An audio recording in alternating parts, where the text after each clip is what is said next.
The general election is just a few weeks away, and GEC Executive Director Maria Pangilinan wants to remind the thousands of voters of Guam what they should know come Super Tuesday.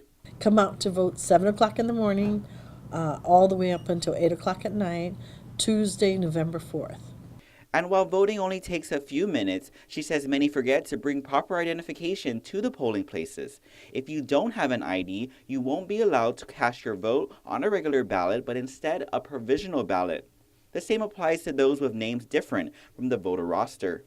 If you're currently registered under a married or a different name, or your maiden name or a different name, please come in to the mayor's office or to Guam Election Commission with the document that says, with a legal document that verifies that your legal name has changed. She further advises voters who recently registered to vote to bring their yellow copy of their affidavit of registration in case your name hasn't been added to the list. As for the precincts, there are no political signs allowed in the voting area or on the fences of the public schools or community centers. Remember that electioneering is not allowed from 100 feet from the fence all the way into the polling area.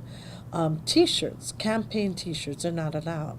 GEC precinct officials will respectfully ask the voter to go and turn his or her shirt inside out.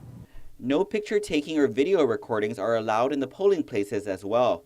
Unlike the general election, you are allowed to cross over. However, Pangilinan reminds voters to not overvote or it won't count.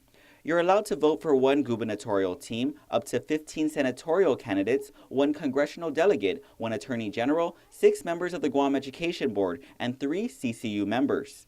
And lastly, don't forget Super Tuesday is not a government holiday. Unfortunately, Tuesday, November 4th is a work day, which means that people are allowed to, employees are allowed to take 2 hours of their workday to go and vote per law.